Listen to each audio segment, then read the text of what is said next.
Okay तो हम पढ़ रहे हैं, कल हमने पढ़ लिया था फ्रिक्शन के टाइप्स डिफरेंट और फ्रिक्शन के लॉज हमने पढ़ लिए थे। आज हम देखेंगे कि एक बॉडी के ऊपर कैसे कैसे फोर्सेस लगेंगे, उसके लिए एफबीडी बनाएंगे हम, और एफबीडी के साथ साथ हम देखेंगे और किस तरीके के फोर्सेस हो सकते हैं। ओके पहले हम बात करेंगे जो कॉमन फोर्सेस है हमारे पास। कॉमन फोर्सेस में मैंने आपको पहले बोला है कि एक है हमारे पास फ्रिक्शन, उसके बारे में हमने कल बात करी है। ओके उसके बाद हमारे पास आता है normal reaction. Normal reaction remember this thing, इनके बारे में आपने डिटेल्स याद रखनी है जितनी हो सकती है। Normal reaction remember one thing इसके बारे में, ये नॉर्मल रिएक्शन होता है reaction to weight, reaction to weight on the surface, on the surface. ये नॉर्मल रिएक्शन जो है ये लगता है हमेशा perpendicular to the surface in contact, perpendicular to the surface in contact.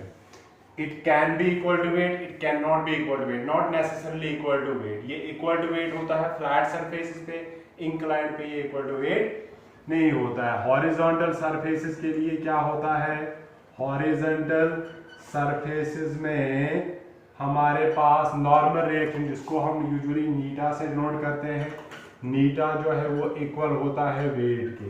अगर इंक्लाइंड सरफेस होगी, इंक्लाइंड सरफेस अगर होगी तो नॉर्मल रिएक्शन बैलेंस करता है किसको, component of weight, component of weight perpendicular to the surface, to the surface. ये तीन चीजें नॉर्मल रिएक्शन के बारे में याद रखो। Remember it's a contact force. जब भी दो देखो, मैं अगर इसके ऊपर फोर्स लगा रहा हूं 10 न्यूटन, ये वापस रिएक्शन देखा हम उसको normal, normal means perpendicular, it acts perpendicular to the surface. Friction के बारे में हमने कल डिटेल्स पढ़ी थी। तो ये है कंटैक्ट। अगर कंटैक्ट ना हुआ, लाइक कोई बॉडी जो है, हम बात कर रहे हैं स्ट्रिंग्स की, अगर स्ट्रिंग्स होंगे, ऑब्जेक्ट जो है धागे से लटके हुए हैं, सरफेस के साथ टच में नहीं है, तो उस केस में हमारे पास फोर्स आती है टेंसाइल फोर्स या tension force. Okay tension normal reaction एक जैसे, वैसे तो एक नहीं है, बट अभी जब हम अभी मोशन की बात कर रहे हैं कि क्या कर रहे हैं, ये इनका इफेक्ट क्या है, तो सेम चीज है। अगर देखो यहाँ पे, अगर मान लो मैंने इसको लटका लिया है, यहाँ पे इसका वेट लग रहा है नीचे, वेट का रिएक्शन क्या होगा, अभी यहाँ पे कॉन्टैक्ट फोर्स है नहीं, कॉन्टैक्ट सरफेस है नहीं, तो इस केस में जो नॉर्मल रिएक्शन कॉन्टैक्ट के केस में काम करता है वो यहाँ पे टेंशन फोर्स काम करता है। ये tension force remember one thing, ये लगता है हमेशा अवे फ्रॉम द मास, मास से ये हमेशा दूर है। ये ऑब्जेक्ट है, इसके ऊपर इस रस्सी में टेंशन जो होगा ये इससे दूर की तरफ हो जाएगा, इससे दूर लगेगा, ठीक है कि नहीं। ये भी क्या करता है, ये भी बैलेंस करता है किसको, weight of body, weight of body. Same application इसके लिए, सेम वेज में ये भी एक्ट करता है जैसे नॉर्मल रिएक्शन, बट उसमें कॉन्टैक्ट ऑफ सरफेस से, इसमें जो है रस्सी लटकी हुई होती है। यूजुअली ये टेंशन के बारे में आगे पढ़ोगे, ये टेंशन होते हैं कंप्रेसिव टेंशन जो है वो हम बाद में देखेंगे। फिलहाल आपने याद रखना है कि ये जो हमारे पास फोर्स है टेंशन फोर्स है, ठीक है कि नहीं। इसके बाद फ्रिक्शन हमारे पास तीन आ गए, फ्रिक्शन आ गया, नॉर्मल रिएक्शन आ गया, ये आ गया, और आप कर सकते हो अप्लाइड फोर्स। अप्लाइड फोर्स जिधर लगाओगे उधर लगेगा। ओके तो फिलहाल इसको आप साइड में रख लो। इसके बाद हम देखते हैं ये चीज कि एफबीडी जो है वो कैसे बनाएंगे हम। एफबीडी का मतलब होता है free body diagram. Free body diagram is very important. उसके बाद हम इक्विलिब्रियम ऑफ फोर्सेस पढ़ेंगे। तो पहले हम बात करेंगे क्या, free body diagram, very very very important. जिसको ये आया उसको पूरी मैकेनिक्स कंप्लीट होगी। ओके इसको शॉर्ट में हम बोलते हैं क्या, एफबीडी। एफबीडी जो है ये पिक्टोरियल रिप्रेजेंटेशन होता है different forces acting on a body along different directions. Pictorial representation होता है, ये क्या होता है, पिक्टोरियल रिप्रेजेंटेशन किसका, pictorial representation of different forces and motions, different forces acting on a body along different directions, along different directions. जब different directions में एक बॉडी के ऊपर डिफरेंट फोर्सेस लग रहे हैं, उनको पिक्टोरियल पिक्चर कैसे बनाओगे उनकी, उसको हम बोलते हैं फ्री बॉडी डायग्राम। रिमेंबर इस फ्री बॉडी डायग्राम के बारे में इंपॉर्टेंट चीज है, इसमें ऑब्जेक्ट को हम ट्रीट करते हैं as point object. Point object का अगर आपको कंसेप्ट होगा, पॉइंट ऑब्जेक्ट होता है वो ऑब्जेक्ट किसी भी ऑब्जेक्ट को आप पॉइंट ऑब्जेक्ट ट्रीट कर सकते हो प्रोवाइडेड कि इसके डायमेंशंस छोटे हैं in comparison to the distances involved. Like अगर हम बात करेंगे अर्थ एंड मून के बीच में, अर्थ का साइज तो इतना बड़ा है, मून का साइज इतना बड़ा है, मगर अगर हम इनकी डिस्टेंस देखेंगे that is much greater than the size of earth and size of moon. So हम बोल सकते हैं कि अर्थ एंड मून के बीच में जब फोर्सेस कैलकुलेट करेंगे हम इनको ट्रीट करेंगे पॉइंट्स, पॉइंट ऑब्जेक्ट्स। तो पॉइंट ऑब्जेक्ट होता है क्या,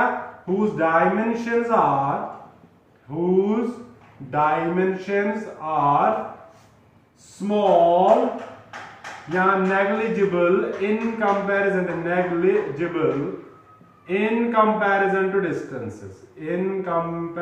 to distances involved। Okay, point object पहला। दूसरा, जो फोर्सेस होते हैं उनको हम इनको हम रिप्रेजेंट करते हैं arrows along their respective directions। बस ये दो चीजें आपने याद रखी। फोर्सेस लग रहे हैं उनको एरो से डिनोट करते हैं, और जो हमारे पास ऑब्जेक्ट्स होते हैं उनको हम ट्रीट करते हैं क्या, एज पॉइंट ऑब्जेक्ट्स। और पॉइंट ऑब्जेक्ट उसको कहते हैं जो ऑब्जेक्ट जिसके डायमेंशन जो है नेग्लिजिबली स्मॉल है in comparison to the distances involved. अब ये एबीडीज बनाने कैसे है आपने, इसमें और एक चीज याद रख लीजिएगा, जब फ्रिक्शन लिखोगे फ्रिक्शन को हम डिनोट करते हैं, स्टैटिक है तो अपना अपना सबस्क्रिप्ट लगाएंगे स्मॉल एफ से। ओके, अप्लाइड फोर्स को हम कैपिटल एफ से डिनोट करेंगे, जो फोर्स आप अप्लाई करोगे। नॉर्मल रिएक्शन को नीटा से, टेंशन होगा तो टी से। ओके, फॉर एग्जाम्पल एक एफबीडी बनाएंगे, हमारे पास एक डब्बा है, एक बॉक्स है, इसके ऊपर मैंने फोर्स लगाया है एफ। ओके, इसकी सरफेस। अब आपको फ्रिक्शन के बारे में और एक सिंबल याद रखना, अगर आपके नीचे ये सरफेस बनी है ऑब्जेक्ट की, ओके, और इस सरफेस के ऊपर गोल जैसे ऐसे टायर बनोगे, कुछ बुक्स में ऐसे टर्मिनोलॉजी यूज होती है, तो इसका मतलब क्या है, जब ये गोल जैसा होगा इसका मतलब है स्मूथ सरफेस। मेंशन नहीं होगा हर बार की फ्रिक्शन है कि नहीं। अगर ये ऐसा बना होगा स्मूथ है, स्मूथ मतलब नो फ्रिक्शन इन्वॉल्व है ही नहीं। अगर यहाँ पे क्या बना होगा, यही ऐसी सरफेस बनी होगी वो रफ होगी, उसको ऐसे दिया होगा, तो मतलब ये सरफेस जो है ये है रफ सरफेस, और रफ सरफेस में फ्रिक्शन का वैल्यू इंक्लूड करना है आप। तो हमारे पास एक सरफेस है ऐसे, तो हमने बताना है इसका मास है कुछ m, हमें बनानी है इसकी डायग्राम एफबीडी। तो हम इसको ट्रीट करेंगे एज पॉइंट। आगे की तरफ फोर्स लग रहा है, समझ लियो, आगे की तरफ फोर्स लग रहा है एफ। जो आपको पहले क्लियर फोर्स नजर आ रहे हैं वो बनाने हैं सारे। अभी मैंने बोला ये रफ है तो फ्रिक्शन भी लगेगा, इसका मास है तो वेट भी लगेगा। अब सरफेस पे है तो अगर वेट नीचे लगेगा सरफेस रिएक्शन देगी, तो ये सारे फोर्सेस लगेंगे। तो अभी ये वाले क्लियर है, ये पता है मुझे वेट तो लगेगा ही लगेगा। ओके, अब रफ सरफेस है, नॉर्मल रिएक्शन लगेगा, वेट के अपोजिट तो ये लगा नॉर्मल रिएक्शन ऊपर की तरफ। अब यहाँ पे रफ सरफेस है तो फ्रिक्शन भी लगेगा, अगर ये फ्रिक्शन किधर लगेगा, फ्रिक्शन अपोज करता है मोशन, रिलेटिव मोशन या इंपेंडिंग मोशन, इनके सब स्टैटिक और काइनेटिक जो भी होगा। तो अगर इसको फोर्स लगाएंगे ये मूव किधर कर सकता है आगे, तो फ्रिक्शन पीछे लगेगा, ये लगा हमारे पास फ्रिक्शन। वैल्यूज क्या है बाद में देखेंगे। तो this is the FBD of the given body. Alright, अब मान लो कि ये ऐसा नहीं है कि ये अब सरफेस के ऊपर नहीं रखा है हमने इसको लटका के रखा हुआ है। ओके, तो उस केस में क्या होगा, मान लो हमने एक स्ट्रिंग से इसको रखा हुआ है, ऐसे बनाऊंगा मैं एक सिंपल केस पहले। ये है हमारे पास एक रिज्ड सपोर्ट जिसके साथ हमने एक स्ट्रिंग रखी है। रिमेंबर, जब भी ये स्ट्रिंग्स देखोगे इन स्ट्रिंग्स को ट्रीट किया जाता है क्या, inextensible and massless. Inextensible and massless, inextensible मतलब इनमें खिंचाव नहीं आएगा, इनमें स्ट्रेन नहीं आएगा, क्योंकि अगर इनमें स्ट्रेन आएगा तो आपका पूरा फोर्स बॉडी के मोशन में नहीं लगता बल्कि इसको लंबा या छोटा करने में लगता है। तो हम इनको ट्रीट करते हैं आइडियल कंडीशंस में इनएक्सटेंसिबल एंड मासलेस। मासलेस इसलिए ताकि अगर इसका भी मास ऐड करेंगे तो इसमें फर्दर अपना सेल्फ टेंशन जो है सेल्फ स्ट्रेन प्रोड्यूस हो जाएगा। ओके, तो इनको इनएक्सटेंसिबल एंड मासलेस ट्रीट किया जाता है। तो अब इसका मास दिया है कुछ, हम आपको बता रहे हैं कि इसके एबीडी बनाओ, तो ऑब्जेक्ट को रिप्लेस करेंगे पॉइंट से, नीचे ये फोर्स तो हर जगह लगना ही लगना है।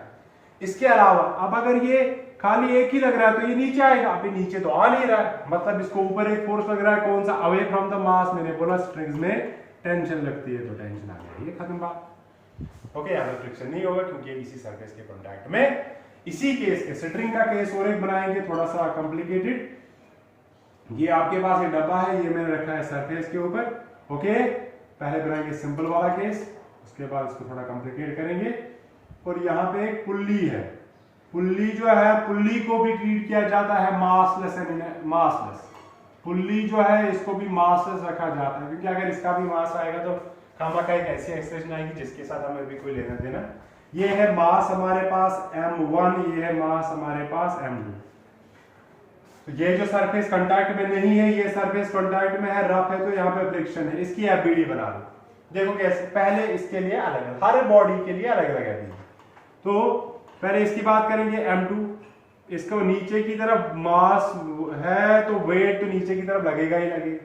अब ये धागा जो है, ये धागा एक ही धागा होगा तो टेंशन सेम होगा, अगर अलग अलग धागे हैं तो टेंशन डिफरेंट होगा। तो यहाँ पे टेंशन कहां लगेगा, अवे फ्रॉम मास, तो टेंशन लगा ऊपर। मूव कर रहा है नहीं कर रहा, अभी हम मोशन की बात ही नहीं कर रहे हैं। हो गया ये बात। ये है हमारे पास मास m1। अब m2 की बात, सॉरी m2 है ये, अभी m1 की बात करेंगे। m1 के ऊपर देखो अवे फ्रॉम द मास लगेगा टेंशन, चाहे देखो धागा एक ही, ये इस पे भी लगेगा अवे फ्रॉम द मास, इस पे भी लगेगा अवे फ्रॉम द मास, तो ये लगा आगे की तरफ टेंशन T। ओके, अब नीचे की तरफ वेट तो वो लगना ही लगना है, दैट इज m1g। इस वेट का अभी ये सरफेस के साथ कांटेक्ट में, नॉर्मल रिएक्शन लगेगा नीटा। अब यहाँ पे रफ सरफेस है तो फ्रिक्शन लगेगा पीछे की तरफ, ये आ गया फ्रिक्शन। बैलेंस हमें अभी करना ही नहीं है, हमें अभी नहीं देखना है कि इक्वल 0 क्या है, खाली आप video banana. So that is how you draw FBDs of the different masses, alright? Okay.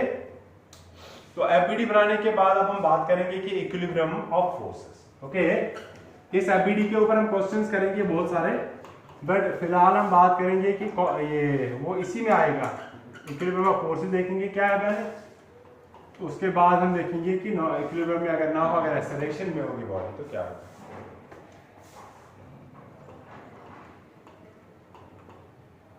Equilibrium of forces कि एक body under the application of different forces equilibrium में कब रहेगी। तो सिंपल बात है, इक्विलिब्रियम के लिए कंडीशन ये है कि summation of all the external forces acting on body must be 0। Forces की बात हो रही है तो if this condition is satisfied we say body is in translational equilibrium. Translational equilibrium, या उल्टा, अगर बॉडी इक्विलिब्रियम में है तो sum of all the forces acting on the body must be equal to 0। क्या ये मतलब पढ़ना है इसका, sum of all the external force acting on the body अगर 0 के बराबर है तो बॉडी ट्रांसलेशनल इक्विलिब्रियम में, मतलब मोशन नहीं करेगी। अगर ये मोशन करेगी भी एक्सेलरेशन में नहीं होगी, ऑलराइट, तो एक्सेलरेट नहीं करेगी, इक्विलिब्रियम में रहेगी। हम बोलते हैं कि ये बॉडी जो है ये क्या है, ट्रांसलेशनल इक्विलिब्रियम में है। ट्रांसलेशनल वर्ड क्यों यूज किया मैंने, क्योंकि आगे आपको एक रोटेशन भी आएगा जिसमें टॉर्क का इन्वॉल्वमेंट होगा। फिलहाल हम इसकी बात कर रहे हैं। ओके, तो इसके बेस हम देखेंगे पहले बॉडी जो है, body can never be in equilibrium under a single force. Single force के अंडर बॉडी कभी भी इक्विलिब्रियम में नहीं रह सकती क्योंकि उसको कैंसिल आउट करने वाला कोई है ही नहीं। अब आप बोलोगे कि एक सरफेस है, उसके ऊपर एक ऑब्जेक्ट मूव कर रहा है, उसको मैं धक्का दिया तो कुछ टाइम के बाद रुक गया, इक्विलिब्रियम में आ गया या एक्सेलरेट नहीं हो रहा, तो ये तो एक ही फोर्स के अंदर आ गया। But you are forgetting one thing, that there is a friction acting on the surface. So actually एक नहीं दो फोर्स लग रहे हैं, तो एक ही फोर्स के अंदर बॉडी कभी भी इक्विलिब्रियम में नहीं रह सकती, हमेशा क्या होगी, एक्सेलरेशन में होगी। ओके, तो अगर हम बात करेंगे two forces, okay, equilibrium under two forces, two forces की बात करेंगे तो इक्विलिब्रियम में बॉडी तभी रहेगी कि that forces must be equal and opposite to each other. Opposite, equal and opposite. ये एक ऑब्जेक्ट है आपके पास, इसके ऊपर इधर लग रहा है फोर्स F1, इधर लग रहा है फोर्स F2, तो for the body to be in equilibrium F1 must be equal to F2 in magnitude and opposite in direction. Only then, of course ये बात वही है, sum of external forces 0. अगर आप देखोगे इसको इधर लाओगे तो ये बनेगा simply sum of forces is 0. तो basically equal and opposite होने चाहिए. ओके, तीन के केस में अगर आप देखेंगे, हम ये जो फोर्सेस है इनको हम बोलते हैं concurrent forces. Concurrent forces, concurrent forces definition याद रख लो, जिनका क्या line of action passes through the same point. Action passes through the same point. एक ही पॉइंट के थ्रू अगर इनकी लाइन ऑफ एक्शन पास हो रही है तो हम इनको बोलते हैं कॉन्करेंट फोर्सेस. तो दो forces equal and opposite obviously concurrent ही होंगे क्योंकि उनकी लाइन ऑफ एक्शन एक ही है, अपोजिट डायरेक्शन है. ऑलराइट. तीसरा अगर हम देखेंगे कि इक्विलिब्रियम अंडर थ्री फोर्सेस में अगर हम देखेंगे बॉडी इक्विलिब्रियम में है कि उसके लिए कंडीशन क्या होनी चाहिए. ऑब्वियस कंडीशन ये है कि sum of external forces must be equal to किसके बराबर 0. तो मान लो हमारे पास एक ऑब्जेक्ट है, इसके ऊपर फोर्स लग रहा है, एक F1, दूसरा लग रहा है ऐसे F2, तीसरा लग रहा है क्या F3. ये रिजल्टेंट जो है इनका सम किसके बराबर होना चाहिए 0. That is F1 plus F2 plus F3, इन सब का सम जो है वो क्या होना चाहिए 0. Only then the body will be in equilibrium. Okay, अगर ये तीनों फोर्सेस इक्वल है, अगर हमारे पास क्या है F1 magnitude equal to F2 magnitude equal to F3 magnitude equal है, ये सारे मान लो F के बराबर है, तो तब क्या होना चाहिए angle, the forces must B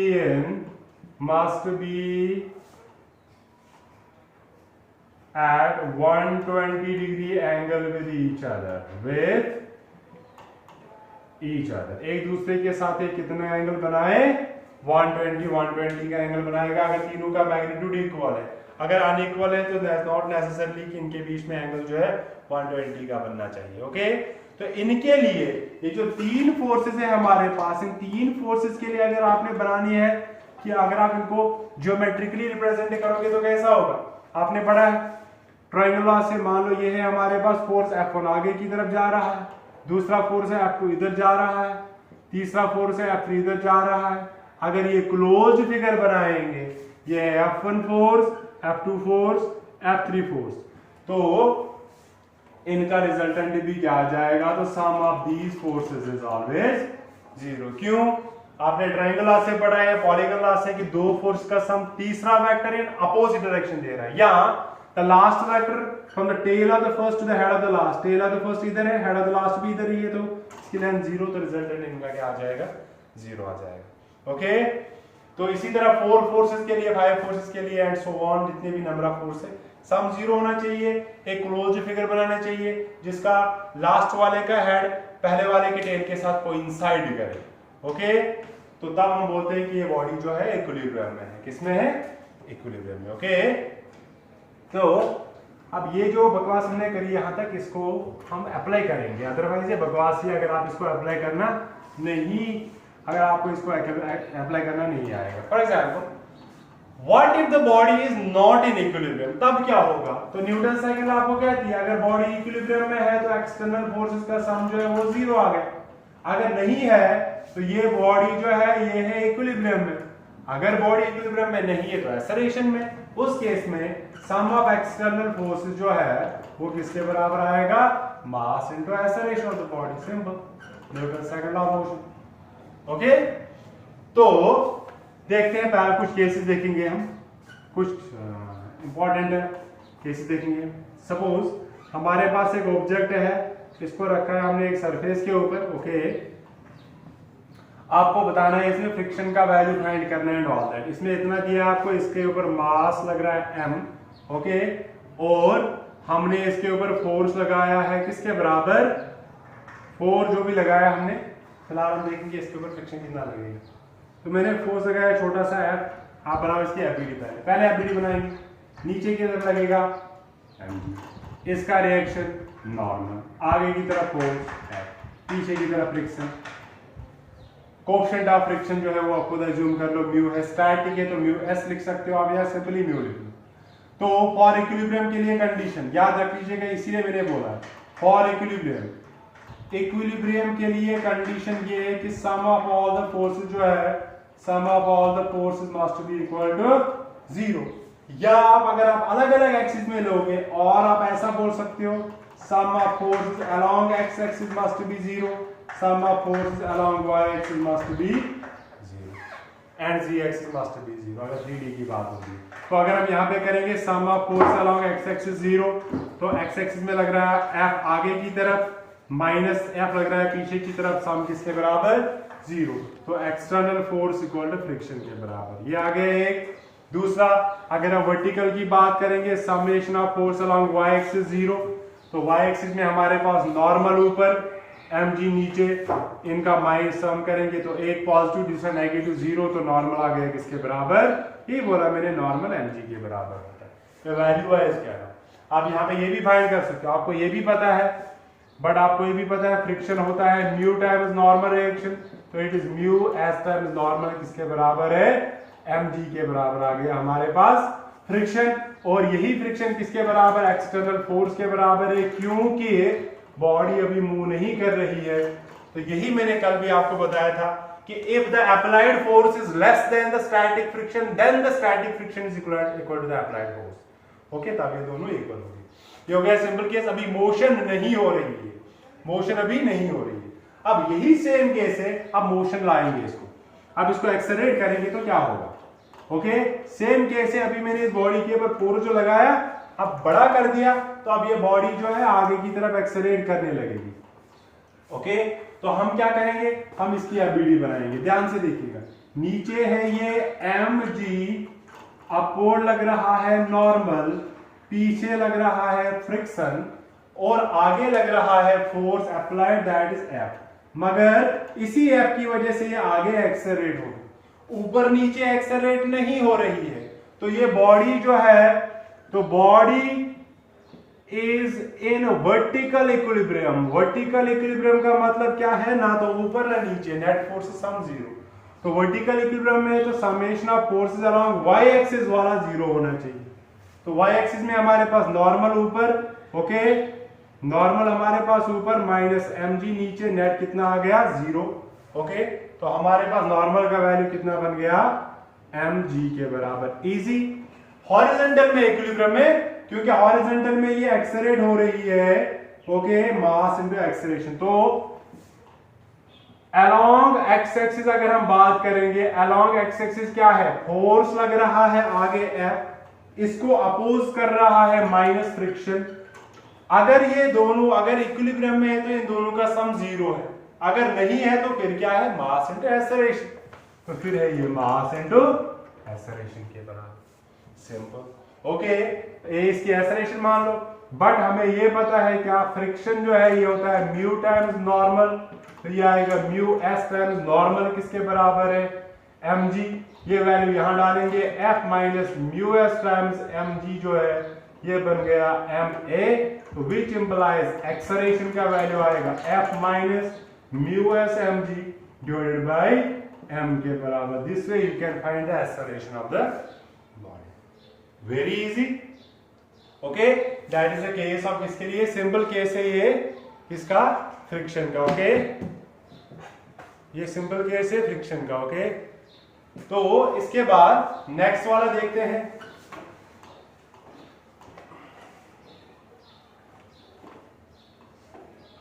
okay, इस तरह आप एक्सेलरेशन फाइंड कर सकते हो, वेरी इजी। दूसरा केस है, ये जो स्ट्रिंग वाला जो है, अगर हम टेबल की बात करेंगे, यहाँ पे मैंने एक पुली रखा हुआ है, इसके ऊपर रखा मैंने एक ऑब्जेक्ट, फोर्स नहीं लगा रहा हूं मैं इसका वजन ज्यादा रख रहा हूं, ये नीचे खींचेगा इसको, ये आगे जाएगा। रिमेंबर वन थिंग, जब ये स्ट्रिंग एक ही कनेक्टेड होती है, इस मोशन को हम बोलते हैं कनेक्टेड मोशन। किस मोशन को, कनेक्टेड मोशन में क्या होता है, डेफिनेशन याद रख लीजिएगा, when different parts of a system, जब different parts of a system have same acceleration, have same value of acceleration, तब हम बोलते हैं कि that system is in connected motion. क्या है ये? कनेक्टेड। आगे पढ़ोगे आप, कंस्ट्रेंड भी वो बाद में देखेंगे। तो मान लो इसका मास है m1, इसका मास है m2। अब क्या हो रहा है, अगर ये मास बहुत हल्का है तो इसको आगे घसीट नहीं सकता। मान लो ये मास मैंने बहुत ज्यादा लगाया तो ये नीचे जाएगा, इसको आगे ले जाएगा। तो कंडीशन ये दी है कि m1 इज ग्रेटर देन किससे? m2 से। आप बताओ क्वेश्चन क्या है? Find the acceleration of the system, find acceleration of the system and tension developed in the system if, condition ये दी है, जनरल रिजल्ट लिखेंगे। यहां पे दिया है म्यू का वैल्यू म्यू के बराबर। तो let's calculate this values using FBD concept जो हमने अभी पढ़ा, और ये दो टर्म्स। तो पहले हम बनाएंगे, मैंने बोला दो अगर होंगे तो अलग अलग एफबीडी बना लो। पहले m1 की बात करेंगे। m1 नीचे की तरफ लग रहा है, इसका weight m1g, away from the body string में टेंशन डेवलप होगा T। अब ये एक्सेलरेट किधर करेगा? नीचे। तो नीचे एक्सेलरेट होगा कितना? मास इसका मल्टीप्लाइड बाय एक्सेलरेशन। तो यूजिंग दिस इक्वेशन, क्योंकि नेट फोर्स जीरो नहीं, इक्विलिब्रियम में नहीं है, तो net force is m1g minus tension oppose कर रहा है इक्वल, अगर इक्विलिब्रियम में है तो जीरो, अगर नहीं है तो its mass into acceleration. Okay, तो यहां से हम t का वैल्यू निकालेंगे, इट इज m1g, इसको इधर लाओ, minus m1a, equation first, let's solve this one. Okay, easy. इसके बाद अब बॉडी m2 की बात करेंगे। m2 के लिए नीचे की तरफ लगेगा वेट m2g, ऊपर की तरफ लगेगा नॉर्मल रिएक्शन नीटा, आगे अवे फ्रॉम द मास लगता है, चाहे कोई भी मास, इस मास के लिए अवे फ्रॉम, इस मास के लिए अवे फ्रॉम, टेंशन T, एक ही सिटरिंग है तो टेंशन सेम रहेगा, कनेक्टेड मोशन है, पीछे की तरफ लगेगा फ्रिक्शन F। ओके, अब ऊपर और नीचे इन वर्टिकल डायरेक्शन, तो along y axis summation of forces zero के बराबर है, क्योंकि ना तो ऊपर जंप कर रही है ना नीचे, ये स्लाइड होगी आगे। तो हमारे पास नॉर्मल रिएक्शन माइनस mg का value zero, which implies normal reaction आएगा mg के बराबर। ओके, आगे बढ़ते हैं और आगे वाले डायरेक्शन में देखेंगे, अगर ये नीचे जाएगा तो ये देखो, ये नीचे जाएगा विद एक्सेलरेशन a, तो ये आगे जाएगा विद एक्सेलरेशन a। तो आगे की तरफ टेंशन T माइनस F, अगर ये इक्विलिब्रियम में है तो जीरो के बराबर, अगर नहीं है तो ये है मास इनटू एक्सेलरेशन के बराबर। सिंपल। बट हमारे पास क्या है? F जो है वो है म्यू टाइम्स mg, तो T बन गया minus T minus mu mg is equal to m2a, sorry it's m2 here, so we will write m2. Okay, put the value of T, put value of T from equation first से T का value डालेंगे, तो ये बन जाएगा m1g minus m1a minus mu times m2g equals m2a। Okay, इस वाले term को यहां ले आएंगे, तो यहां बनेगा, पहले ये लिखते हैं m2a प्लस बनेगा ये m1a इक्वल टू, यहां पे बचा m1 minus mu times m2, दोनों में से मैंने g को निकाला कॉमन, इस वाले और इस वाले में g को कॉमन, इसको वहां लेके पहले वो साइड लिखा, एक्सेलरेशन कॉमन निकालो, ये बन गया m1 minus mu times m2 into g divided by क्या आएगा m1 प्लस, ये आ गया आपके पास एक्सेलरेशन। एक्सेलरेशन का वैल्यू इक्वेशन फर्स्ट में डालो, you will get the value of tension. Okay, कैसे निकालेंगे value of tension? See it's very easy, only if you know how to draw the FBD. एक बार आपकी एफबीडी बन गई, सारे फोर्सेस मेंशन हो गए, then you have to calculate, खाली कैलकुलेशन का काम होता है, ठीक है कि नहीं? तो अगर हम देखेंगे ये टेंशन का वैल्यू कैसे फाइंड करेंगे हम, तो टेंशन का वैल्यू आप पुट कर लो इक्वेशन फर्स्ट में, ये वैल्यू, तो हमारे पास टेंशन आ जाएगा। तो put value of A in equation first, तो टेंशन आ गया m1g माइनस m1 इंटू ए के बदले में ये सारा value, this is m1 minus mu m2 into g divided by क्या है m1 plus m2। Very easy. दोनों टर्म्स में से हम g निकालेंगे कॉमन, मल्टीप्लाई करो m1 इंटू m1 हो गया m1 square plus m1 into m2 हो गया m1 m2 minus m1 into m1 हो गया m1 square minus minus plus हो गया mu times m1 m2 divided by क्या है m1 plus m2। m1 square cancels, तो टेंशन जो है वो किसके बराबर आ गया g into this is m1 m2 मगर म्यू टाइम्स है तो 1 प्लस म्यू लिखेंगे, दोनों में से m1 m2 common divided by m1 plus m2। थोड़ा ढंग से लिखेंगे इसको, it is 1 plus mu into m1 m2 into g upon m1 plus m2। See अगर यहीं पे आपके पास क्या होगा, फ्रिक्शन नहीं होगा, इफ नो फ्रिक्शन, दोनों केसेस में फॉर नो फ्रिक्शन, अगर फ्रिक्शन जो है नहीं होगा तो एक्सेलरेशन म्यू का वैल्यू 0, ये बनेगा सीधा m1 g upon m1 plus m2 और टेंशन क्या बनेगा 0 बनेगा, ये बनेगा सीधा m1 m2 g upon m1 plus m2। तो without friction these are the values and with friction the upon are the values. That is equilibrium of the concurrent forces and the different cases of the RBDs. कल हम dynamics of circular motion पढ़ेंगे and that's all for today.